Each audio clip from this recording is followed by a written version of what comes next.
आप सब लोगों का आप सुबह से आज इधर इंतजार कर रहे हैं इस सेशन का, और ये सेशन वाकई जोरदार होगा। और भस्म मैया ग्रुप ने वाकई बता दिया है कि ये सेशन कितना जोरदार और जबरदस्त होगा। जोरदार तालियों के साथ अभिनंदन करिए मध्य प्रदेश के मुख्यमंत्री, सबसे पढ़े लिखे मुख्यमंत्री, सबसे डिग्री वाले मुख्यमंत्री। अब मैं इनकी डिग्रियां बताऊंगा तो समय बहुत चला जाएगा, आगे आपको बताऊंगा। तो जोरदार तालियों से स्वागत करिए मोहन यादव जी का। लेकिन देखिए, हम मीडिया हैं तो हमारा सवाल है, हमारा काम है सवाल पूछना, देश की जनता के लिए सवाल पूछना, प्रदेश की जनता के लिए सवाल पूछना। तो आज मध्य प्रदेश की जनता के दिल में जो सवाल है, उन तमाम सवालों का जवाब लेने का मैं प्रयास करूंगा मध्य प्रदेश के मुख्यमंत्री मोहन यादव जी से। तो मोहन जी नमस्कार। हम आज एक ऐसे मुख्यमंत्री से बात कर रहे हैं जो देश के सर्वाधिक डिग्रीधारी हैं। अब मैं आपकी डिग्रियां पढ़ूं तो बीएससी, एलएलबी, एमबीए, राजनीतिक शास्त्र में पीएचडी। तो मतलब सवाल मन में आता है, ये कहां आ गए आप? कहां, मतलब इतने पढ़े लिखे मुख्यमंत्री, ये कहां आ गए आप? आपका प्रश्न बड़ा अलग संकट खड़ा कर रहा है। एक तरफ जब हम डेमोक्रेसी के अंदर अच्छे लोगों की, पढ़े लिखों की बात करते हैं, तो जो आ गया उसको धक्का क्यों दे रहे हो? जो आ गया वो सही जगह आ गया। जी नहीं, पर कभी आप अपनी जब जर्नी को देखते हैं तो कभी सोचा था कि मोहन यादव मुख्यमंत्री मध्य प्रदेश? देखिए, मैं कभी ऐसा नहीं सोचता हूं। मैं एक अपनी पार्टी का एक सामान्य कार्यकर्ता हूं। पार्टी मुझे जो भी काम देती है और मैं उसको पूरी शिद्दत के साथ, पूरी ईमानदारी के साथ निभाने का प्रयास करता हूं। और ये मेरे अपने कार्यकर्ताओं को, सबको जानकारी में भी है कि जब किसी भी परिस्थिति में पार्टी ने जब मुझे जो भी कहा है, 2003 में मुझे विधानसभा टिकट दे करके कहा कि ये आपसे बड़ी उम्र के इनको दे दो, तो मैंने सहजता से बी फार्म, जिसका उज्जैन में आया हुआ था, अपने हाथ से दूसरे का नाम लिख करके, कुछ वरिष्ठों ने मार्गदर्शन किया तो अपनी टिकट छोड़ दी। तो मैं कोई पद के लिए नहीं मरता हूं, जो काम मिल जाए अच्छे से करता हूं और अच्छे से अच्छा परफॉर्मेंस देने का प्रयास करता हूं। आपकी सरकार को 1 साल पूरा हो गया है। इस 1 साल की सरकार में आप अपना सबसे बड़ा गेम चेंजर किसको मानते हैं, जिसमें पता लगाओ कि ये मोहन यादव की छाप है? देखिए, ये मैं कुछ बोलूंगा तो अहंकार हो जाए, घमंड लगेगा। मैं इसका मूल्यांकन करने के लिए जनता पे छोड़ता हूं कि हमने काम किया, जनता उसका निर्णय करे, वो ज्यादा अच्छा। लेकिन चुनावी वादा था मध्य प्रदेश में भारतीय जनता पार्टी का कि 450 रुपए में गैस सिलेंडर देंगे, और दे रही है। 1250 रुपए लाडली बहना के तहत दिए जाएंगे, वो दे रही है। अब इस साल का पहला टारगेट क्या है? कि लाडली बहना की किस्त बढ़ाई जाएगी, नहीं बढ़ाई जाएगी, या अभी इंतजार करें? देखिए, हमने संकल्प पत्र के माध्यम से कहा था कि हमारी नारी सशक्तिकरण की योजना के अंतर्गत सभी बहनों के लिए जिस प्रकार से उनके लिए जीवन में मदद हो सकती है, वो सब काम हम करने वाले हैं। और इसी नाते से आपके लिए केवल 2 चीज की जानकारी देना चाहूंगा। यशस्वी प्रधानमंत्री श्रीमान नरेंद्र मोदी जी ने 33% का आरक्षण देते हुए बहनों के लिए मौका देने की बात कही है।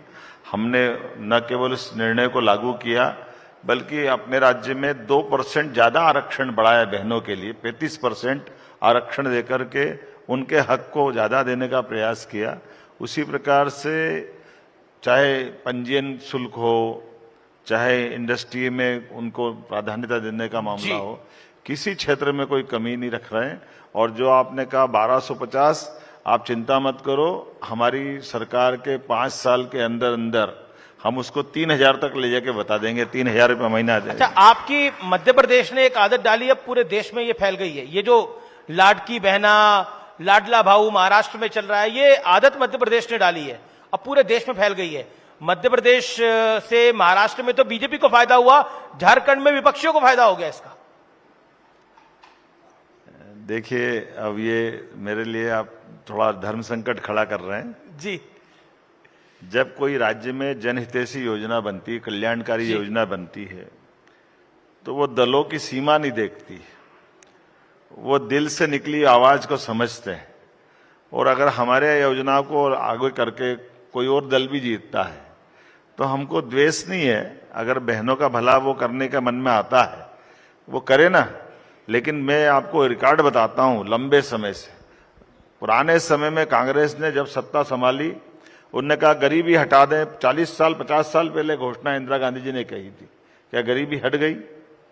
उनने जो बोला उल्टा हुआ। बल्कि अभी अभी कांग्रेस के राष्ट्रीय अध्यक्ष ने अपने इंटरव्यू में कहा कि हमने कर्नाटक और हिमाचल में सरकार बना ली, झूठ बोल के बना ली, हम उसको पालन नहीं कर पा रहे हैं।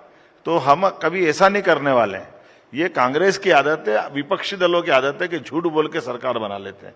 लेकिन हमने कहा था कि हम बहनों को लाडली लक्ष्मी योजना का पैसा देंगे। 1000 रुपए की योजना थी। हमारे सारे लोगों ने कहा था केवल चुनाव तक की घोषणा है, जैसे चुनाव हो जाएंगे इनको बंद करना पड़ेगी योजना। हमने बंद नहीं की, उसमें 250 रुपए और बढ़ा के बताए। ये जितनी जनहितैषी योजना, सारी योजना जारी रहेगी, ये पक्का कह सकता हूं। कोई योजना बंद नहीं होगी। लेकिन विपक्ष बंद नहीं होगी, लेकिन विपक्ष तो बार बार कहता है कि लाडली बहना बंद हो जाएगी, बंद हो जाएगी, बंद हो जाएगी। हमने कहा ना कि उनकी पार्टियां बंद हो जाएगी लेकिन योजना चालू रहेगी, कोई योजना बंद होने वाली नहीं। अच्छा, आपने अभी धर्म संकट की बात करी। आपने कई स्थानों के नाम बदल दिए। मध्य प्रदेश में पंचायतों के भी नाम बदले जा रहे हैं। मौलाना का नाम विक्रम नगर, गजनी खेड़ा का नाम चामुंडा माता नगरी के नाम पर हो गया है, जहांगीरपुर का नाम जगदीशपुर कर दिया है। क्यों? अब मेरे को आप प्रश्न बताइए, जहां के आपने विषय उठाए, मौलाना, पूरे गांव के अंदर एक भी मुस्लिम संप्रदाय का व्यक्ति नहीं, कोई मौलाना नहीं वहां पे। फिर गांव का नाम मौलाना क्यों होना चाहिए? मेरे को आप समझा दो। तो हम मरे सांप को कब तक गले में लटकाते घूमते रहेंगे? उसका तो। पर आपको लगता है नाम बदलने से सांप मर गया है? मैंने ये नहीं कहा। मैंने कहा कि जब कोई है ही नहीं गजनी खेड़ी में। गजनी आया था 1000 साल पहले, जब पवित्र सोमनाथ का मंदिर लूटने के लिए वो दिल्ली के रास्ते से सोमनाथ गया था, और धन असबाब और बाकी व्यवस्था के बलबूते पर वो भारत के बाकी लोगों के पुरुषार्थ से डर करके उसने रास्ता बदल के उज्जैन के रास्ते से अफगान गया। ऐसे में वो गजनी खेड़ी हमारी मां चामुंडा का मंदिर तोड़ के चला गया, और उसके बाद वो 2-3-4 दिन रहा तो उसका नाम गजनी खेड़ी कर दिया। आपने तो ये 1000 साल बाद भी हम उसका चामुंडा माता नगरी नाम नहीं रखेंगे तो हमको लगता सरकार में आना के नहीं, मतलब अपना आना बेकार हो गया। अच्छा, हमारे अपने अतीत के गौरवशाली प्रश्न से किसी को क्यों कष्ट होना चाहिए? अच्छा, आपने तो यहां तक बोला कि नाम लिखो तो मौलाना का अगर नाम लिखो तो पेन भी अटक जाता है। नहीं, मैंने इसलिए कहा कि मैंने पूछा कि कोई मौलाना गांव में है क्या, तो उन्होंने कहा नहीं है। हमने कहा कोई मुस्लिम बंधु गांव में है क्या? नहीं है। अब बताओ मैं पेन आगे बढ़ाऊं कैसे? जी, मेरी जगह आपका पेन भी अटक जाएगा भाई। वहां कोई होना तो चाहिए ना, मैं लिख लूं नाम पेपर पे लाओ, लेकिन अगर वहां कोई है ही नहीं तो मैं किसका नाम लिखूंगा? अच्छा, एक चीज, क्या आपको लगता है कि देश के अंदर, ये सवाल इसलिए मैं पूछ रहा हूं कि ये देश के परिप्रेक्ष्य में, देश में हिंदू मुसलमान बहुत ज्यादा हो रहा है। ये कहा जा रहा है कि उत्तर प्रदेश हो, मध्य प्रदेश हो, राजस्थान हो, या फिर कर्नाटक हो, महाराष्ट्र हो, हर जगह हिंदू मुसलमान हो रहा है, और बीजेपी को फायदा होता है इसका। देखिए, ये आप थोड़ा प्रश्न दूसरे ढंग से पूछ रहे हैं। मैं मुस्लिम समुदाय, हिंदू समुदाय, इनकी अपनी पूजा पद्धति की इसमें अंतर मानता हूं, लेकिन हिंदू को उस तरह से मत देखो जिस ढंग से मुस्लिम बंधुओं को देख रहे हो। हिंदू कहते ही हिंदू में हमारे पास 33 करोड़ देवी देवता है। हिंदू का इतना उदार चरित्र है। आप हिंदुओं के लिए आर्य समाजी पद्धति में जाओगे, जो मूर्ति पूजा के बजाय केवल यज्ञ में विश्वास करते हैं। तो हमारे धर्म में इतनी उदारता है, और उससे आगे बढ़ो। जिस देश की हम बात कहते हैं, हमसे तो अच्छा पाकिस्तान वाले हैं, कभी ये प्रश्न नहीं पूछते हैं। वो कहते हैं हम पाकिस्तान वाले, वो हिंदुस्तान वाले हैं। जैसे अमेरिका में रहना अमेरिकन, इंग्लैंड में रहना अंग्रेज, ऐसे हिंदुस्तान में रहना हिंदू। उसमें गलत क्या है? हिंदू हमारा होना राष्ट्रीयता है। लेकिन समुदाय तो सभी रहते हैं ना। मैंने क्या कहा? हिंदू ही राष्ट्रीयता की अपने आप में ध्वनि आती है।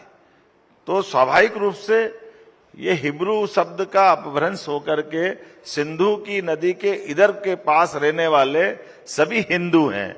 इसको आप पूजा पद्धति से मत देखिए, इसको उस भाव से भी मत देखिए जिस भाव से हमें भेद आता है। मैं एक पॉलिटिकल सवाल पूछता हूं। अभी हाल ही में हरियाणा में और महाराष्ट्र में बीजेपी की अच्छी जीत हुई है और आपका स्ट्राइक रेट यानी जहां जहां आपने प्रचार किया वहां पर भी अच्छी सीट आई है, और हरियाणा में जो जिसे अहीर बेल्ट कहा जाता है वो बीजेपी ने स्वीप करिया है, और ऐसा 2014 के बाद पहली बार फिर हुआ। क्या आप क्या आकलन करते हैं कि क्यों इतनी बड़ी जीत हुई हरियाणा में और महाराष्ट्र में? देखिए, ये सब जीत होने का एकमात्र कारण है पूरे देश का विश्वास भारतीय जनता पार्टी पे है, यशस्वी प्रधानमंत्री श्रीमान नरेंद्र मोदी के ऊपर है। इसलिए हम उनके नेतृत्व में दुनिया की सबसे बड़ी पार्टी अगर कोई हुई है तो माननीय जेपी नड्डा जी के नेतृत्व में, माननीय प्रधानमंत्री के नेतृत्व में भारतीय जनता पार्टी हुई। और केवल देश के अंदर नहीं, दुनिया के अंदर हर भारतीय का मान बड़ा, सम्मान बड़ा है। तो हरियाणा और बाकी के राज्य भी उसी का हिस्सा है। हरियाणा में कहा जा रहा था ना बीजेपी के लिए जीतना बड़ा कठिन है। मैंने क्या कहा, ये तो 2014 से हर बार कांग्रेस और उनके साथ वाले को नैरेटिव बनाते कि किसी हालत में बीजेपी की सरकार नहीं आएगी, लेकिन बीजेपी की सरकार एक बार नहीं, दो बार नहीं, तीसरी बार फिर आई। अब इसको क्या मानो, आप सरकार बीजेपी की है, कांग्रेस नहीं मानती, 10 बार मत मानो, तुम्हारे मानने नहीं मानने से क्या होता है। लेकिन सीटें इस बार लोकसभा में कम रह गई थी ना थोड़ी। सीटें का सवाल नहीं, सवाल सीट का है। अगर प्राइम मिनिस्टर की सीट पे भारतीय जनता पार्टी के नाते से माननीय नेता के रूप में प्रधानमंत्री शपथ ले रहे हैं तो क्या आप इसको नकार सकते हो? आप ना करोगे? ये वो प्रधानमंत्री है जिन्होंने 60 साल पुराना रिकॉर्ड तोड़ा है। 2060 के बाद अगर तीसरी बार भारत सरकार के प्रधानमंत्री के नाते से शपथ ली है तो याद रखना उनका नाम श्रीमान नरेंद्र मोदी है, और हमें इस बात पे गर्व है। जी, इस नैरेटिव को बना करके लोग अपना चलाने लग गए थे कि बस बीजेपी के दिन गए, कांग्रेस आने वाली है, राहुल गांधी बस आगे बढ़ने वाले हैं। एक एक करके उनकी डूबती नाव में कोई बैठने को तैयार नहीं है। कोई आज छोड़ रहा, कोई कल छोड़ रहा, कोई परसों छोड़ेगा। इसीलिए आप देखिए उनके साथ जितने लोग थे सबने धीरे धीरे उनका पिंड छुड़वा लिया है। अच्छा, छोड़ने छुड़ाने पर याद आया, ये कमलनाथ जी वाकई छोड़ रहे थे? क्या था वो किस्सा? देखो, मैं केवल एक कमल को जानता, वो मेरी पार्टी का चुनाव चुनने, मुझे और किसी की जानकारी नहीं। फिर भी अब आपने छिंदवाड़ा तो उनसे ले ही लिया है, 29 में से 29 आई हैं बीजेपी की। ये तो पहली बार हुआ है मध्य प्रदेश के अंदर देखिए आपकी अगुवाई में। देखिए भाई साहब, कौन किससे लेता है। भारतीय जनता पार्टी की लहर चल रही थी मध्य प्रदेश में यशस्वी प्रधानमंत्री के पक्ष में, और उसका परिणाम रहा है कि क्या छिंदवाड़ा, क्या इंदौर, क्या उज्जैन, क्या छतरपुर, क्या टीकमगढ़, जहां भी जीते लाखों में जीते। अब इंदौर 12 लाख से जीते, 8 लाख से छतरपुर जीते। अब उसका तो इंदौर का तो कैंडिडेट ही आपकी तरफ आ गया था ना। मैंने क्या बोला, कोई लड़का बारात लेके जा रहा, वो अपने घोड़े से उतर के कहीं और चले जाए तो वो भी क्या हमारी गलती है? अच्छा, कमलनाथ जी वाली बात देखिए, आपने बिल्कुल पलट दिया मेरा सवाल। मैं दोबारा, मैं कोई नहीं पलटता हूं, मैं तो हकीकत बता रहा हूं। अरे कमलनाथ जी वाला मतलब वाकई आ रहे थे कमलनाथ जी या? मैंने फिर दोबारा दोहराया, ये कमलनाथ जी से पूछो, मैं तो कमल को जानता हूं ना, मेरे को क्या मतलब है उससे? मैं अपनी पार्टी के जनरल, आपको अपने कमल से लेना देना है, उस कमल से कोई लेना देना नहीं। मेरा निवेदन ये है जी, मैं इस बारे में, पार्टी के अंदर हमारे उदारता के साथ लोकतंत्र में विश्वास है जी। उनकी कई कांग्रेस के बड़े बड़े लोग आकर के भाजपा को ज्वाइन कर रहे हैं, तो भाजपा में अगर कोई आकर अपनी निष्ठा बताता तो हम ना नहीं बोल रहे हैं, लेकिन जो आया ही नहीं उसकी बात क्या कर सकते हैं। लेकिन ये बात सही है कि भाग्य की बात है, उनका नाम ही हमारी पार्टी के चुनाव चिन्ह से, जिस दिन भी आएंगे स्वागत कर देंगे, हमको क्या तकलीफ है। जी जी, तो मतलब आगे भविष्य में आ सकते हैं। मैंने क्या बोला, भविष्य कौन जानता, भगवान के अलावा। मैं तो, मुझे नहीं मालूम, शायद आप जानते हो तो मैं आपको बधाई दे देता हूं। जी, मेरा अगला सवाल है, देखिए सवाल ये, क्योंकि 29 के 29 कमल खिले लोकसभा चुनाव के अंदर, लेकिन दिल्ली में 26 साल से सूखा है भारतीय जनता पार्टी के लिए। दिल्ली चुनाव को लेकर अब चुनाव की घोषणा होने ही वाली है। 26 साल से सूखा है विधानसभा के अंदर, बीजेपी की सरकार नहीं बन पाई है। क्या लगता है आपको? आपके नजर में एक थोड़ी चीज अटक रही, मैं बताता हूं। आप ये देखिए दिल्ली के अंदर यशस्वी प्रधानमंत्री के नेतृत्व में सरकार बनाने के साथ से लेकर के दिल्ली की सातों सीट लगातार भाजपा के पास है। आपको ये दिखाई नहीं दे रही? बिल्कुल, ये है भाजपा और ये है प्रधानमंत्री का अपना काम करने का तरीका। विधानसभा नहीं जीत पा रहे। राज्यों के चुनाव को लेकर के मैंने कहा है, जो झूठ का प्रोपेगेंडा फैलाया गया था उसके धीरे धीरे सारे के सारे पत्ते खुलते जा रहे हैं। नाई बाल कितने ठहर भी सामने आते। आप दुकान में बैठे हो, महीने भर बाद रिजल्ट बता देंगे क्या हो रहा है। सब भाजपा में आने वाले हैं और भाजपा की सरकार बनने वाली है। कुछ दिल्ली में आपको लगता है अरविंद केजरीवाल इस बार हार जाएंगे? हम क्यों नहीं हारेंगे? अगर उनके बताइए, मेरे को ये आज तक समझ में नहीं आया।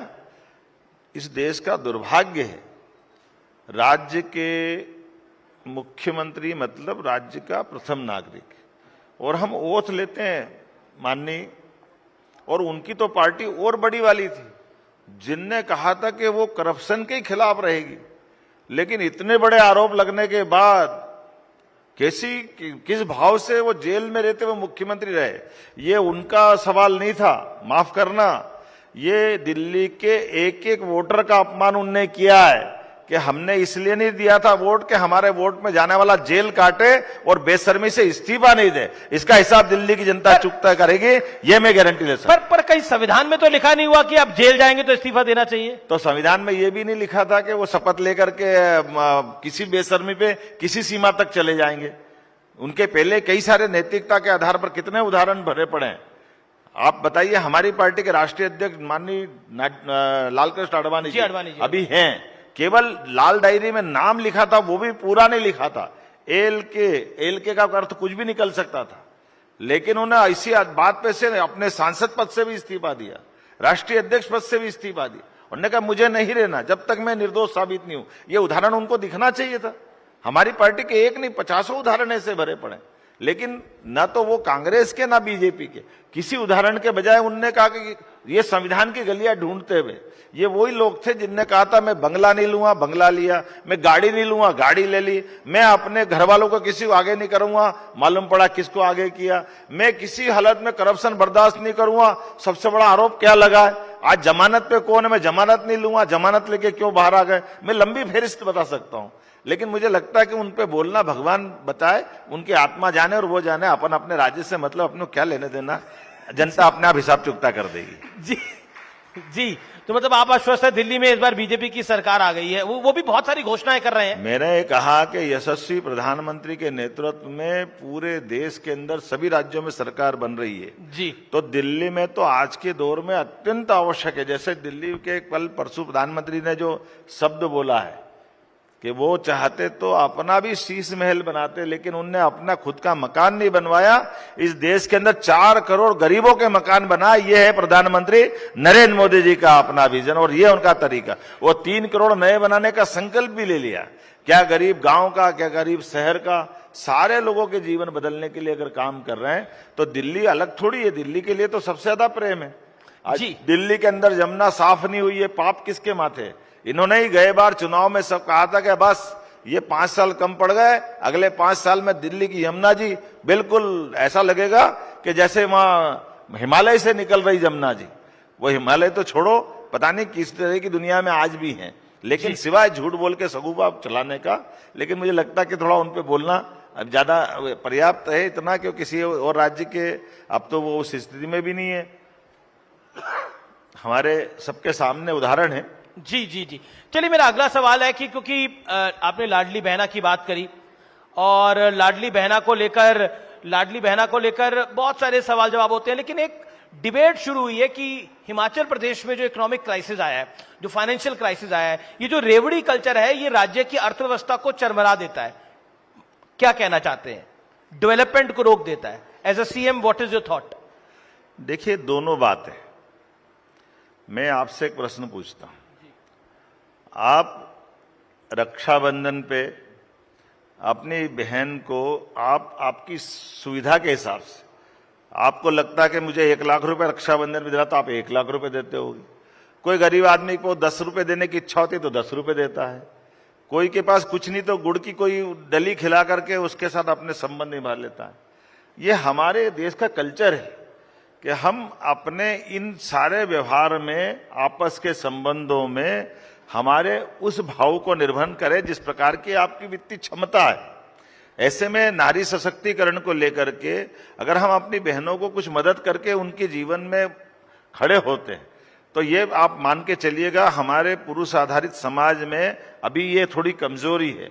लेकिन बहनों के साइड से मैं बता सकता हूं, अगर पुरुष 100 रुपए कमा के घर में पहुंचता है तो 25-50 रुपए उड़ा देगा, लेकिन बहन 1 रुपया भी फालतू उड़ाना नहीं चाहती है, पूरे घर पे कुर्बान कर देती है। ये बहनों की आदत, हमारी संस्कार है, इसलिए उसका सम्मान करने की जरूरत। उसको मिलने वाला 1 रुपया भी, ये बोलना बहुत सरल है, कहीं और मैं माफ करना जिस मंच से बात कर रहे हैं वो गरीब बहनें जिनके घर में आज भी इस बात के लिए 100 रुपए का भी महत्व है, जब उनके हाथ में 1250 जाते हैं, वो मतलब आप कभी कल्पना नहीं कर सकते, पूरे परिवार के लिए 1-1 रुपया बचा करके जो जिंदगी बदल रही है। आने वाला समय बताएगा ये राशि से उनके जीवन में कितना बड़ा बदलाव आया। जी, लेकिन इसके लिए मैं एक आंकड़ा देख रहा था, 11 महीनों में 40,500 करोड़ रुपए का कर्ज।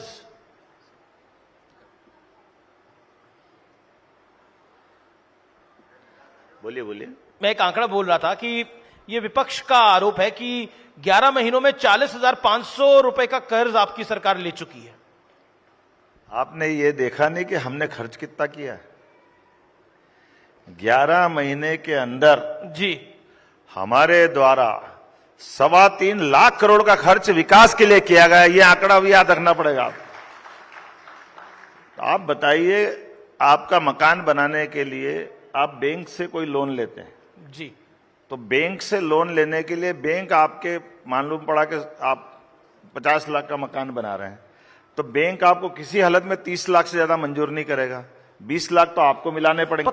एक मिनट जी। और 20 लाख मिला के आपका जो असेट्स रहेगी, आज आपको 30 लाख की किस्त हो सकता है 5,000 रुपया महीना लग रही हो, लेकिन आज जो 5,000 दे रहे हो, ये कल 5,000, परसों 5,000, सब मिला के आज जो रुपये का अवमूल्यन धीरे धीरे होगा, आने वाले समय में ये 30 साल का लोन लोगे, 20 साल का लोन लोगे, तो ये 5,000 ऐसा लगेगा जैसे 500 रुपए लिया आपने।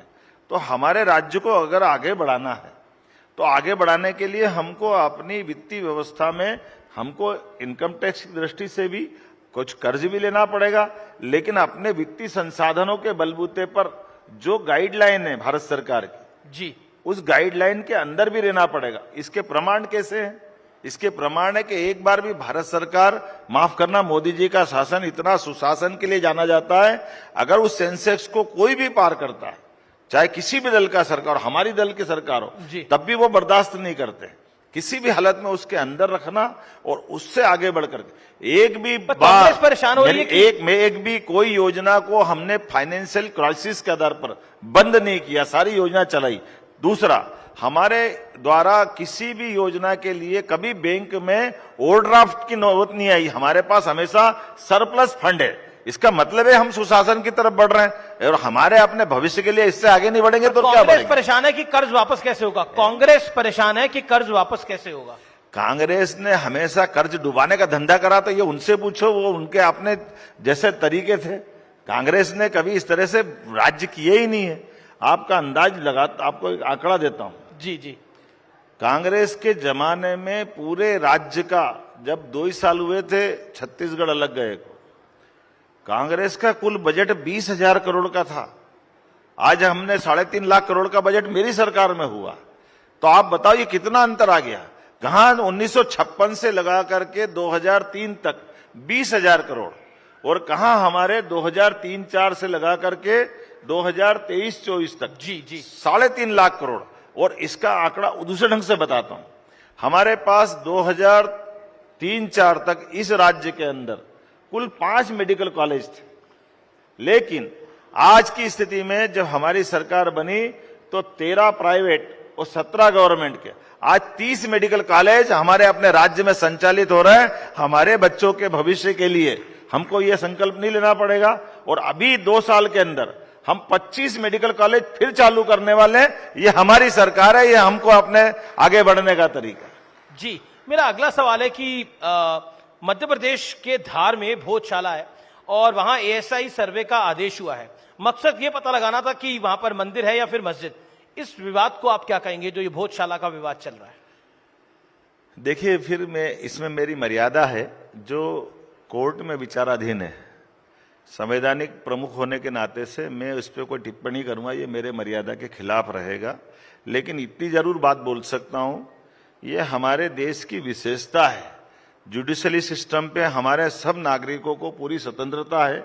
अगर उनको कोई बात अच्छी नहीं लगती है, वो हाई कोर्ट, सुप्रीम कोर्ट, जिला कोर्ट कहीं भी जाकर के अपने मुकदमे को प्रारंभ कर सकते और करना भी चाहिए। फिर जो न्यायालय मुकदमे का फैसला दे वो सबको मानना चाहिए। अब लोगों को इस बात का भी पेट में दर्द देता कि वो कोर्ट में ही क्यों गया। अरे भैया, कोर्ट में नहीं जाएगा तो कहां जाएगा?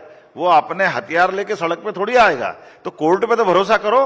अब जिनके यहाँ कोर्ट पे भरोसा नहीं, वो हमसे पूछ रहे हैं, बल्कि जिनने कोर्ट का अपमान किया ये वो लोग हैं। मुझे जवाबदारी के साथ कहना पड़ेगा कि कांग्रेस को तो पूरे देश से क्षमा मांगना चाहिए। शाहबानो प्रकरण में सुप्रीम कोर्ट ने निर्णय किया था कि 3 तलाक गलत कानून है। सुप्रीम कोर्ट के लिए गए निर्णय को लोकसभा में बदलने का पाप किसके सिर पे है? वो कांग्रेस पार्टी, कांग्रेस ने उस पाप को किया है। और मुझे इस बात का गर्व है, यशस्वी प्रधानमंत्री ने कांग्रेस का वो 40 साल पुराना पाप वो धो करके बहनों को मौका दिलाया कि अगर हमारी बहन किसी के परिवार में जाकर के वहां की गृहिणी बनती है, 1 बच्चा 2 बच्चा उसका हो जाता है, 2-4 साल की गृहस्थी रहती है, तो कोई फोन पे टेलीफोन पे तलाक तलाक तलाक बोल देगा और पूरा समाज और सारा भारत देखता रहेगा। ये कितनी खराब बात थी। मुझे गर्व है हमारे प्रधानमंत्री ने उस काले कानून को समाप्त करके बहनों को बराबरी का दर्जा दिया। और एक नहीं, एक और फैसला सुप्रीम कोर्ट ने किया कि भगवान राम का मंदिर बनना चाहिए, धूमधाम से बनना चाहिए। आप याद करो, 92 से लेकर आज तक या उसके पहले के काल में जब भी कोर्ट ने फैसला दिया, राम के नाम पर कांग्रेस ने दंगा भड़काने का काम किया है इस देश के अंदर। लेकिन इतना बड़ा फैसला एक पूरे देश में किसी चिड़िया ने पर नहीं मारा और धूमधाम से भगवान राम का गर्भगृह में प्रवेश हो गया। यह है शासन की व्यवस्था और यह है हमारे माननीय मोदी जी की कुशल प्रशासक की पहचान। अब तो रामलला विराजमान हो गए हैं, लेकिन अब मथुरा की बात हो रही है, काशी की बात हो रही है, संबल की बात हो रही है, भोजशाला की तो हमने बात करी। तो क्या जगह जगह खुदाई होगी? फिर दोबारा मैं आपसे निवेदन करना चाहता हूं कि जिनके विषय आप उठा रहे हो वो सब न्यायालय में है। अगर वो मेरे अपने पास होते तो मैं उसके बारे में टिप्पणी करता। अब न्यायालय को जो निर्णय देना है, मैं गर्व से कह सकता हूं कि न्यायालय ने जो निर्णय देगी, न्यायालय के निर्णय का पालन कराने का निर्णय और ताकत यशस्वी प्रधानमंत्री में है और उत्तर प्रदेश की सरकार में ये ताकत है। मैं इस बात की गारंटी दे सकता हूं। पर मोहन भागवत जी ने बोला कि हर मस्जिद के नीचे शिवलिंग नहीं खोजना चाहिए। मोहन भागवत जी संघ प्रमुख ने बोला। देखिए, थोड़ा धर्म संकट मत करिए। अभी हाल अपने बीच में से आप एक तरह से ऐसे नाम का जिसका पूरा देश आदर करता है जी, हमको भी उस तरह से सोचना चाहिए। वो शुद्ध सांस्कृतिक संगठन है और उनके द्वारा कही गई बातों का मर्म भी समझना चाहिए, जैसे उनने बहुत अच्छे से इस बात को समझाने का प्रयास किया। आप बताइए, इस देश के अंदर हमारे राष्ट्रीय स्वयंसेवक संघ के परम पूज्य सरसंघ चालक जी ने अगर ये बात कही है तो कितनी पवित्र और कितनी अच्छी बात कही है, तो हमको उसके बारे में गंभीरता से सोचना भी चाहिए। लेकिन अब उस बात को हम अगर इस पॉलिटिकल फ्रंट की तरह उपयोग में लाएंगे तो मुझे लगता है जरा गलत हो जाएगा। मैं इससे माफी चाहता हूं, आपको भी निवेदन करता हूं कि उनकी भावना का सम्मान करिए। जिनके ऊपर हमेशा से इस बात के बारे में प्रश्न उठते थे, उनने अगर कोई रास्ता बताया तो निश्चित रूप से वो मार्ग भी हमको मानना चाहिए। मेरा अगला सवाल है कि बीजेपी और संघ के रिश्तों पर आप क्या कहना चाहते हैं? मध्य प्रदेश तो आरएसएस की बड़ी प्रयोगशाला है। बीजेपी और संघ के रिश्तों के बारे में आप क्या कहना चाहते हैं? क्योंकि बहुत सवाल उठते हैं कि रिमोट कंट्रोल से वो सरकार चलाते हैं, भगवाकरण कराते हैं। देखिए, ये वो सारी बातें हैं जी कि जब आप अपने जीवन में जिस बात को समझते नहीं उसके प्रश्न खड़े करते। राष्ट्रीय स्वयंसेवक संघ का मूल काम क्या है, इस बात को आप समझोगे तो उत्तर मिल जाएगा। राष्ट्रीय स्वयंसेवक संघ का मूल काम इस देश में राष्ट्रभक्त नागरिक तैयार करना है जी। तो क्या आप राष्ट्रभक्त नागरिक नहीं बनना चाहेंगे? और उनका अंतिम लक्ष्य क्या, ये भी बता देता हूं। उनका अंतिम लक्ष्य केवल भारत माता की जय। तो मुझे गर्व है कि ऐसे संस्कार मुझे में भी आते हैं, तो मुझे इस बात का गर्व होना चाहिए। हाँ, पॉलिटिकल पार्टी के नाते से मैं भाजपा का कार्यकर्ता हूं, तो मैं पार्टी की लाइन पॉलिटिकल दृष्टि से लेता हूं। दोनों में कोई घालमेल नहीं है और ये बात सब स्पष्ट है। मुझे लगता है इतना ही बोलना पर्याप्त है। अब आप आगे चलिए। जी जी जी। लेकिन संघ जो है वो महाराष्ट्र चुनाव में भी मदद करता है, मध्य प्रदेश के चुनाव में भी मदद करता है बीजेपी की। देखिए, ये गलतफहमी है, ये बहुत सारी गलतफहमी लोग फैलाते रहते हैं। और संघ तो वो धारा है जो 1925 से एकमेव राष्ट्र की धारा लेके चल रहे हैं कि इस देश के अंदर सांस्कृतिक राष्ट्रवाद और राष्ट्रभक्त नागरिकों की फौज तैयार करना जो देश के हित में काम करे। मुझे इस बात का गर्व है कि वो उनकी धारा में काम कर रहे हैं और हमें अपना काम करना है। आपने श्री कृष्ण पाथीय न्यास का गठन किया है और आरोप यह है कि ये हिंदुत्ववादी है। देखिए, अब ये देश की पहचान भगवान राम, भगवान कृष्ण से है कि नहीं है, प्रश्न यहां से खड़ा होगा। और जब भगवान राम हमारे देश के आदिकाल से सनातन संस्कृति के ध्वजवाहक के नाते से सबके बीच दिखाई देते हैं, तो मैं आज तक नहीं समझ पाया हूं कि भगवान राम और कृष्ण के जीवन के कई सुखद प्रसंग इस देश में फैले हुए हैं। और इस देश में मध्य प्रदेश आता है कि नहीं आता है? तो मध्य प्रदेश आता है। ऐसे में भगवान कृष्ण अगर कंस को मारने के बाद शिक्षा की महत्ता स्थापित करते हुए, पहले तो दुनिया का यही आश्चर्य है कि भगवान कृष्ण को कंस को मार रहे हैं लेकिन सत्ताधीश नहीं बने, ये उनका कितना उज्जवल पक्ष है। और दूसरा बड़ा पक्ष है कि वो 11 साल की उम्र में उनने पराक्रम कर दिया, उसके बाद भी उनने शिक्षा को महत्ता दी और वो उज्जैन सांदीपनि आश्रम में आकर शिक्षा ग्रहण करते। तो क्या हमको तीर्थ के रूप में, आदर्श के रूप में सांदीपनि आश्रम का विकास नहीं करना चाहिए? एक निवेदन। तो एक तरह से भगवान कृष्ण ने सुदामा से जहां दोस्ती की, तो गरीबी अमीरी की दोस्ती का सबसे श्रेष्ठ स्थान नारायणा बना। तो ऐसे जो जो स्थान पे वो आए गए, इनको हम तीर्थ के रूप में या पाथेय के रूप में बनाते हैं, तो ऐसे में दूसरे के पेट में क्यों तकलीफ होना चाहिए? हमारे आराध्य है। हमने कहा कि भगवान कृष्ण के ये पक्ष समाज के बीच में आज भी नए सिरे से जाना चाहिए। तो उसमें अच्छी बातों को स्थापित करने में भगवान कृष्ण के मानने वाले लाखों लोग हैं, करोड़ों लोग हैं, उनकी आस्था है और होना भी चाहिए। ऐसे में हमको उनका पाथेय बनाने में तकलीफ क्या होना चाहिए? नहीं, मैं तकलीफ के कारण बता देता हूं। अब आपने एक ऐलान कर दिया कि हर पर्व आप सामूहिक रूप से मनाएंगे, उसमें मकर संक्रांति है, गीता जयंती है, गुरु नानक जयंती है, हर जिले में गीता भवन बनवा रहे हैं। अब विपक्ष कह रहा है कि ये तो पूरा भगवाकरण ही है, ये तो हिंदुत्व का एजेंडा है। मेरे को एक बात बताओ, सरकार समाज का प्रतिबिंब है कि नहीं?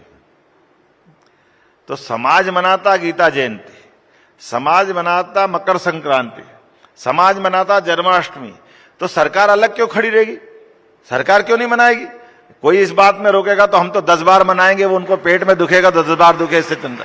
अरे समाज जो कर रहा है, सरकार उसमें सहयोग कर रही, तो हम गलत क्या कर रहे हैं? अच्छा, हमने कहा जी कि इस देश के अंदर पवित्र गीता जैसा ग्रंथ जो ज्ञान योग, भक्ति योग, कर्म योग तीनों की शिक्षा देता है। और आप अतीत का उदाहरण देख लो, अल्बर्ट आइंस्टीन से लगा करके विश्व के बड़े बड़े विद्वान अगर गीता को पढ़ करके अपना मार्ग खोजते हैं।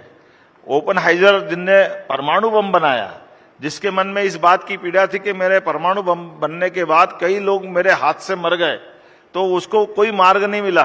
उसने संस्कृत सीखी, गीता का अध्ययन किया और कर्मवाद की शिक्षा के आधार पर उसको लगा कि मेरे हाथ से ये कर्म होना था, लेकिन मैं सब कुछ नहीं हूं, करने कराने वाला ईश्वर है।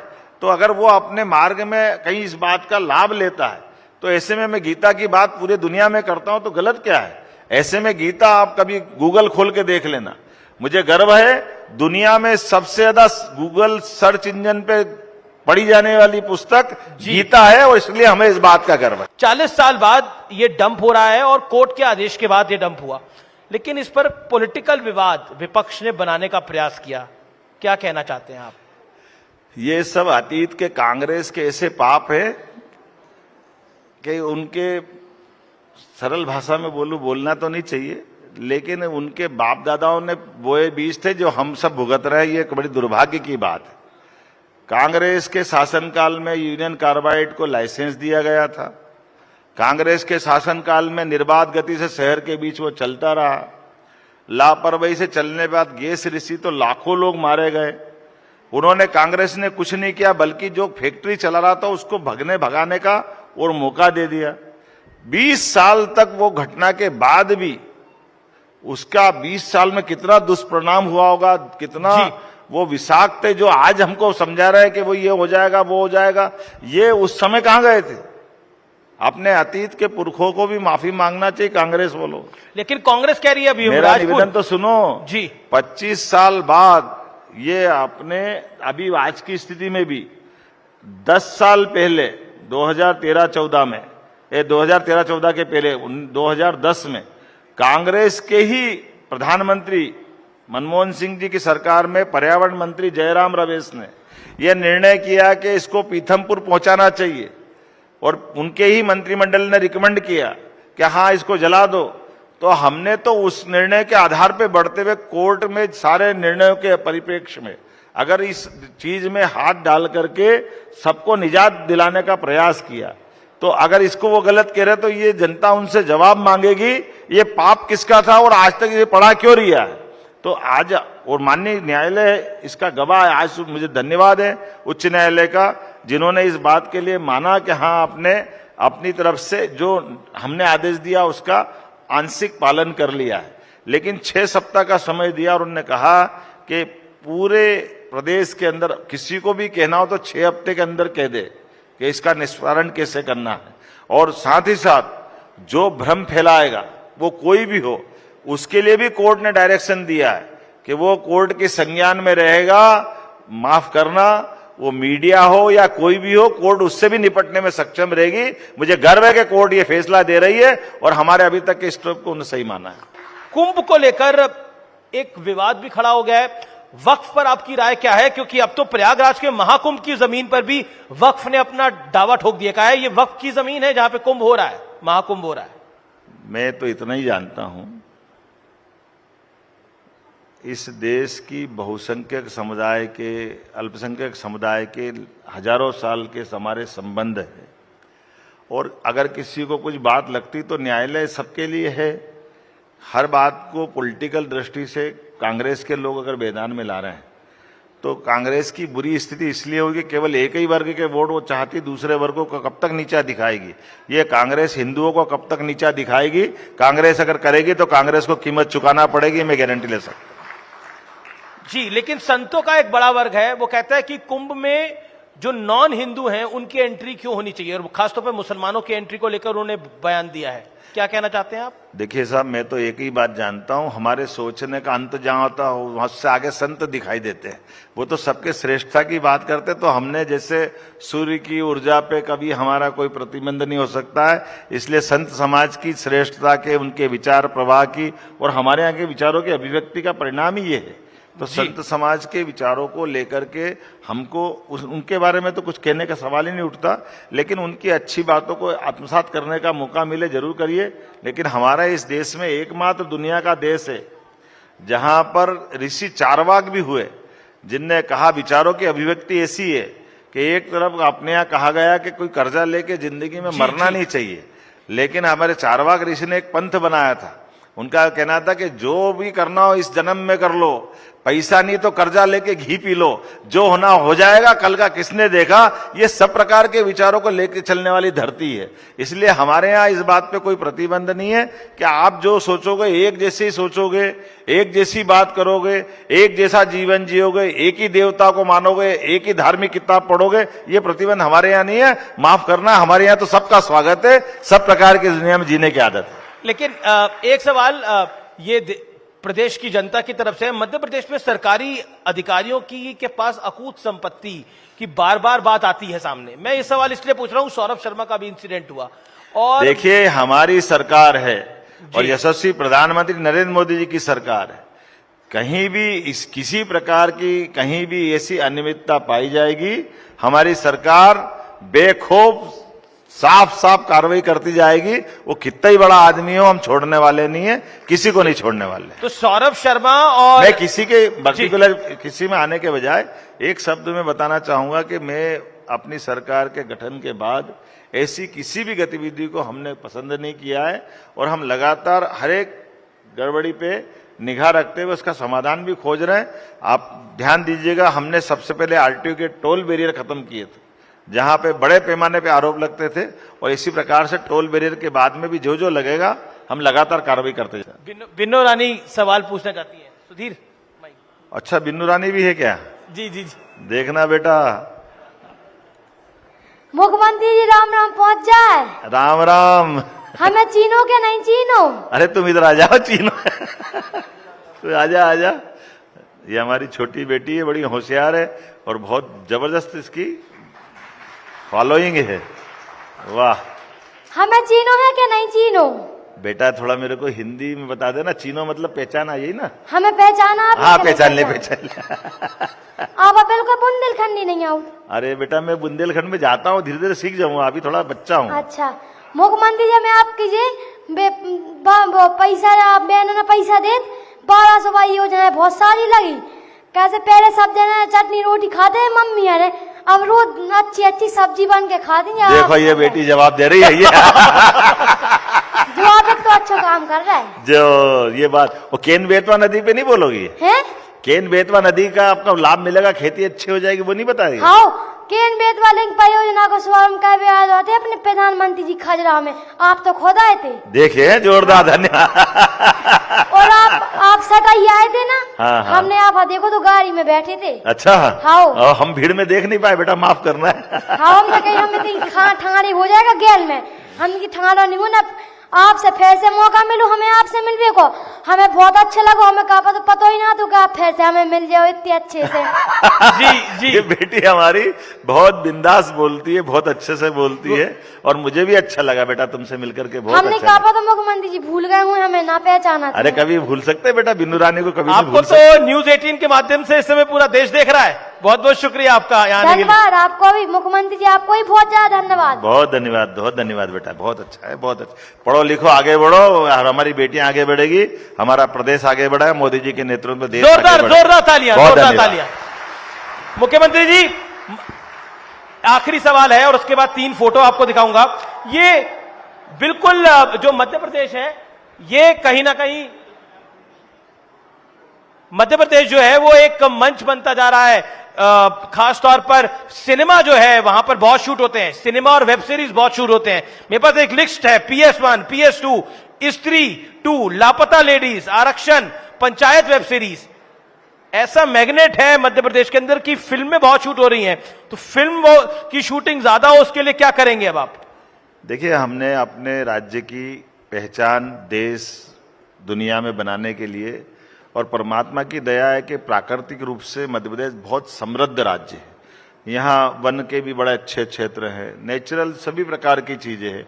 ऐसे में आकर के हमारे बंधु कोई फिल्म बनाते हैं तो हमारी सरकार कई प्रकार से उनको मदद करती है, उनके रुकने के, उनके प्रोडक्शन को बढ़ाने के, हमारे राज्यों को दुनिया के सामने लाने के लिए ऐसे कई सारी योजना हमने चालू की है। और हम मान के चलते हैं कि फिल्म टूरिज्म को भी बढ़ाने की अत्यंत आवश्यकता है। सभी प्रकार से हमारे अपने राज्य को पहचान मिले, जान मिले, रोजगार मिले, इसलिए इसको बढ़ा रहे हैं। अब एक एक लाइन में आपका जवाब चाहिए होगा। हम 3 फोटो आपको दिखाएंगे, आइए देखते हैं कौन कौन सी तस्वीर आ रही है। हमें भी नहीं पता किस किस की तस्वीर आएगी, आइए देख लेते हैं। टपरी पे आप चाय बना रहे हैं, एक लाइन में जवाब। ये चित्रकूट का मैं परिक्रमा कर रहा था, ये हमारी बहन वहां चाय बना रही थी। हमने कहा तुम चाय बना, मेरी श्रीमती भी थी साथ में, बड़े मजा उसमें। तो हमने कहा लाओ हम भी आनंद। तो घर पे भी चाय बना लेते? वो तो मेरी परीक्षा हो गई थी यहीं पे। लेकिन देखो आपके सामने चाय तो बनाई है हमने। जी, अगली तस्वीर देखते हैं कौन सी आ रही है। अब इनमें से बेहतर कौन है, मुख्यमंत्री दिग्विजय जी या कमलनाथ जी? अब ये मेरी पार्टी के नहीं है, लेकिन इस राज्य के पूर्व मुख्यमंत्री इस नाते से मैं इनको जानता हूं। जी, पर बेहतर कौन है दोनों में से? मेरे को बेहतर से क्या लेन देना। अगली तस्वीर देख लेते हैं कौन सी आ रही है। इन दोनों में से बेहतर नेता कौन है? मैं तो इतना ही बोलता कि कोई दूसरा काम करे तो देश बहुत आनंद में रहेगा, ये इनके लायक राजनीति नहीं। जी, आखिरी वासुदेव कृष्ण। कृष्ण क्या है आपके लिए, एक लाइन में? कृष्ण सदैव मेरे लिए और आपके लिए नहीं, कृष्ण जीवन में सबके लिए और कृष्ण ने जो भगवान ने कहा है, कर्म, अकर्म और विकर्म, इन तीनों बातों में कृष्ण आपको सदैव हर किसी के साथ दिखाई देंगे।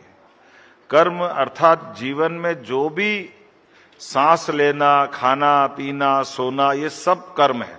जो भगवान कृष्ण ने गीता में कर्मयोग के माध्यम से कहा कि जिसका जन्म हुआ है उसको कर्म करना ही करना है, उसको कर्म से बचा नहीं सकते। विकर्म अर्थात जो कर्म करके उसका फल नहीं चाहता है, वो अपने जीवन की श्रेष्ठता की तरफ बढ़ता है। और अकर्म उसको कहते हैं जो उसको अपना फल नहीं चाहिए। और विकर्म जिसने विशेष कोई कारण से अपना संकल्प किया है। भगवान कृष्ण ने एक एक जगह हमेशा पूरे जीवन में धर्म मार्ग पर चलने की बात, अच्छा सच्चाई की, अच्छाई की तरफ संकल्प लिया। तो वो मुरली की तान पे भी वो हमको संदेश देते हैं और सुदर्शन चक्र चलाने में भी वो संदेश देते हैं। जीवन भर ये हमारे सबके जीवन में दोनों मार्ग से अपना धन्य करते हैं। मैं प्रणाम करता हूं और आपको धन्यवाद देता हूं कि आपने आज के इस युग में भगवान कृष्ण की महत्ता को पुनर्स्थापित करने के लिए सबको दर्शन करा दिए। मैं आपको प्रणाम करता हूं। बहुत बहुत शुक्रिया।